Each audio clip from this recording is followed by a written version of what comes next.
गीता अध्याय नंबर 7 का श्लोक नंबर 15 क्या कहता है।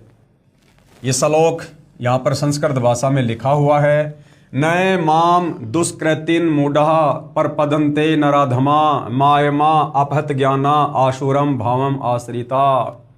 इसका अनुवाद पूज्य गुरुदेव भगवान ने क्या किया है। माया के द्वारा जिनका ज्ञान हरा जा चुका है। अब ये माया क्या है भाई और बहनों, ये माया आपको धीरे धीरे समझ में आने लगेगी कि माया है ब्रह्मा विष्णु महेश। ये ब्रह्मा विष्णु महेश ये तीनों देवता ये माया से ओतप्रोत हैं। रजगुण से ब्रह्मा जी, सतगुण से विष्णु जी, तमोगुण से शंकर जी। ये तीनों देवता तीन गुणों युक्त हैं। ब्रह्मा जी के रजोगुण के प्रभाव से, रजोगुण की माया से यहाँ पर हम लोग बच्चे पैदा करते हैं, विषय वासनाओं में जकड़े हुए हैं।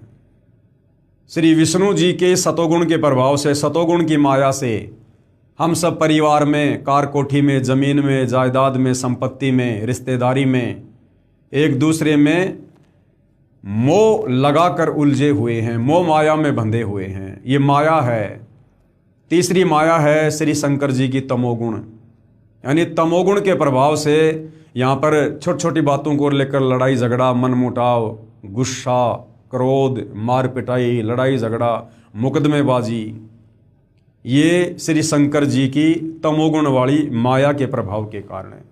तो यहाँ क्या कहा जा रहा है गीता जी अध्याय 7 श्लोक नंबर 15 में कि माया के द्वारा यानी ब्रह्मा विष्णु महेश के द्वारा, रजोगुण सतोगुण तमोगुण के द्वारा जिनका ज्ञान हरा जा चुका है। और भाई और बहनों, वर्तमान में हिंदुस्तान में तो निसंदेह 90% हिंदू भाई बहन इस माया के जाल में बुरी तरह से जकड़े हुए हैं।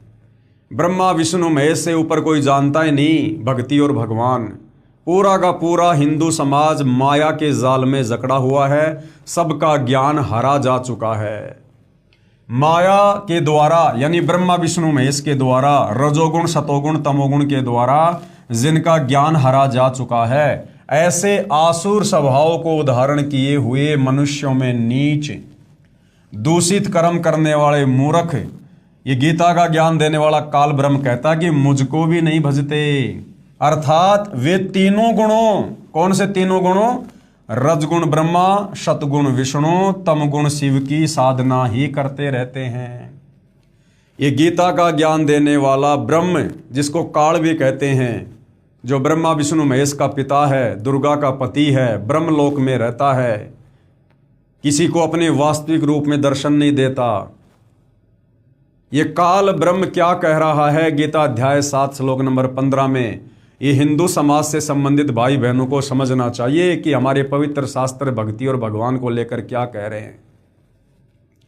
खुद ये कालबली कह रहा है कि माया के द्वारा यानी ब्रह्मा विष्णु महेश के द्वारा जिनका ज्ञान हरा जा चुका है, यानी जो लोग ब्रह्मा विष्णु महेश तक की साधना करते हैं, उनको यहां पर 4 गालियां दी गई है। 4 गालियां। ये पवित्र गीता हिंदुओं का प्रमुख शास्त्र ब्रह्मा विष्णु महेश की भक्ति करने वालों को 4 गालियां दे रहा है।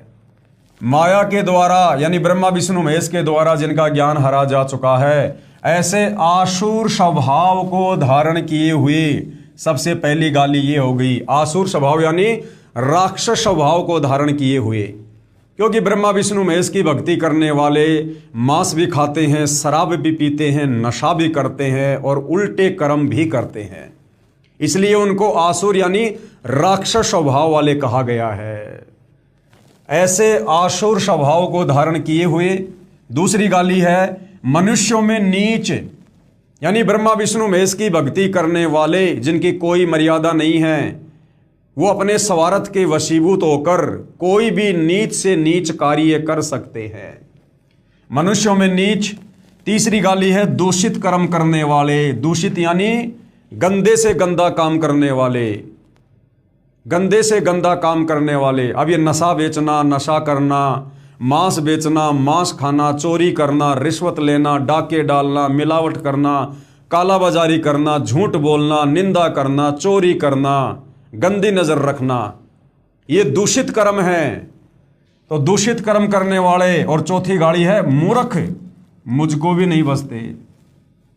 ब्रह्मा विष्णु महेश का पिता खुद कह रहा है, ये काल ब्रह्म ज्योति निरंजन क्षर पुरुष दुर्गा का पति, कि ब्रह्मा विष्णु महेश की भक्ति करने वाले आसुर स्वभाव को धारण किए हुए मनुष्यों में नीच दूषित कर्म करने वाले मूर्ख मुझ काल ब्रह्म को भी नहीं बसते। क्योंकि गीता का ज्ञान कौन दे रहा है? ये काल ब्रह्म श्री कृष्ण जी में प्रेत की भांति प्रवेश करके, और गीता का ज्ञान ये काल ब्रह्म दे रहा है।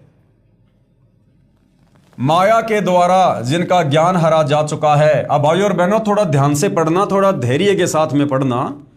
या किसी भी धर्म या किसी भी देवी देवता की कोई निंदा चुगली नहीं की जा रही है। जो हम हिंदुओं का पवित्र शास्त्र गीता जी कह रहा है, आपको वही बताया जा रहा है। और गीता भाइयों और बहनों कोड वर्ड में है, संकेत में है। इसलिए हमारे नादान धर्म गुरु आचार्य शंकराचार्य तत्व ज्ञान के अभाव में इस पवित्र ग्रंथ को समझ नहीं पाए।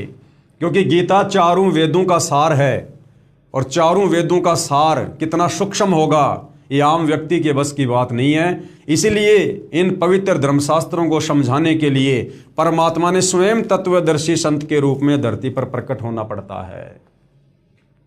तो ये गीता जी क्या कह रही है कि माया के द्वारा जिनका ज्ञान हरा जा चुका है, ऐसे राक्षस स्वभाव को धारण किए हुए मनुष्यों में नीच दूषित कर्म करने वाले मूर्ख मुझको नहीं बसते। अर्थात वे तीनों गुणों रजगुण ब्रह्मा, सतगुण विष्णु, तमगुण शिव की भक्ति ही करते रहते हैं।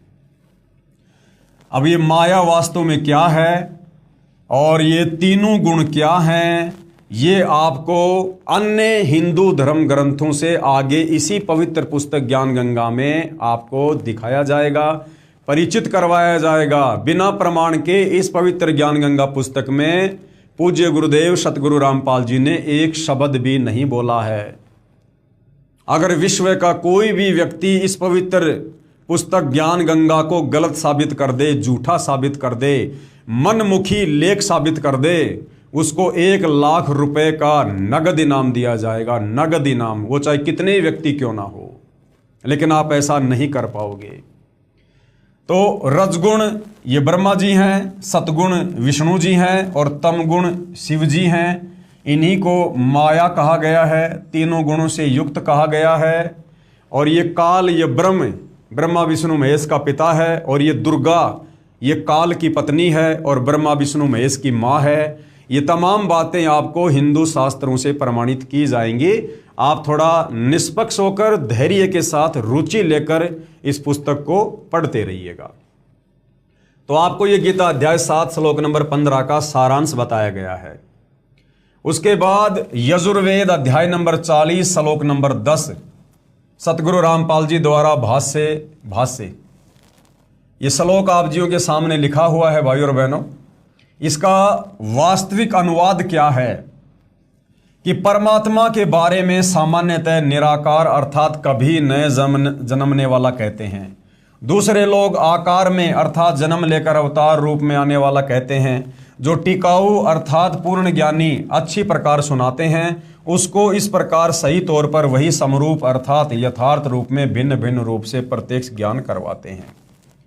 ये यजुर्वेद अध्याय नंबर 40 श्लोक नंबर 10 क्या कह रहा है भाइयों और बहनों कि भाई परमात्मा को लेकर कोई तो ये कहता कि परमात्मा निराकार है, कोई कहता है जब वो ब्रह्मा विष्णु महेश के रूप में जन्म लेकर अवतार धारण करके आता है तो वो साकार बन जाता है, कोई कहता है परमात्मा जन्म नहीं लेता। तो इन सारी बातों को भली भांति कौन समझाएगा? तत्वदर्शी संत समझाएगा। वो तत्वदर्शी संत ही ये बताएगा जिसको वेदों में धीरणाम कहा है। धीरणाम यानी तत्वदर्शी संत, ज्ञानी महात्मा। असल में परमात्मा कौन है, कैसा है, कहाँ रहता है, आकार में है या निराकार है, वो जन्म लेता है या नहीं लेता है, इन सब बातों की जानकारी यथार्थ रूप में तत्वदर्शी संत ही बताएगा। आगे गीता अध्याय नंबर 4 का श्लोक नंबर 34 क्या कह रहा है भाइयों और बहनों, ध्यान से सुनिएगा। तत्विधि प्राणिपातेन परिप्रश्नेन सेवैया उपेक्षन्ति ते ज्ञानम ज्ञानिनः तत्वदर्शीन्। अब पूज्य गुरुदेव भगवान ने इसका क्या यथार्थ अनुवाद किया है गीता अध्याय नंबर 4 के श्लोक नंबर 34 का। उनको समझ उन पूर्ण परमात्मा के ज्ञान व समाधान को जानने वाले संतों को भली भांति दंडवत प्रणाम करने से, उनकी सेवा करने से और कपट छोड़कर सरलता पूर्वक प्रसन्न करने से वे परमात्म ज्ञान को भली भांति जानने वाले ज्ञानी महात्मा तुझे उस तत्व ज्ञान का उपदेश करेंगे। गीता अध्याय नंबर 4 श्लोक नंबर 34।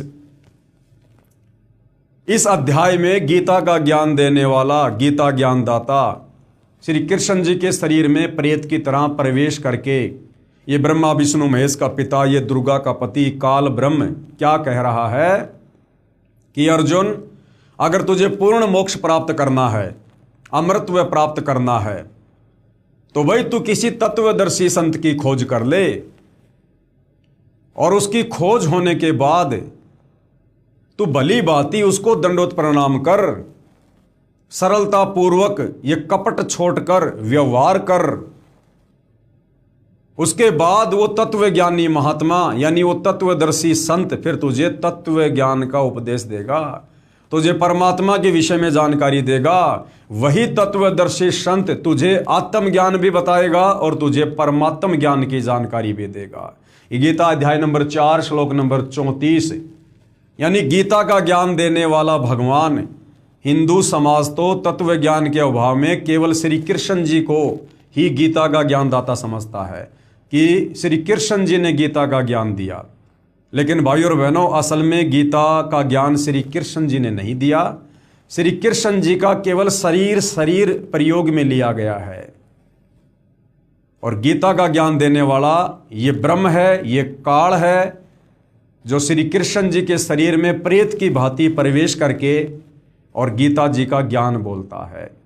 और ये खुद कह रहा कि अर्जुन, और तुझे पूर्ण मोक्ष चाहिए, तुझे अगर मुक्ति चाहिए, लख 84 योनियों के कष्ट से बाहर निकलना है, जन्म मरण के चक्कर से बाहर निकलना है, तो तू किसी तत्वदर्शी संत की खोज कर ले।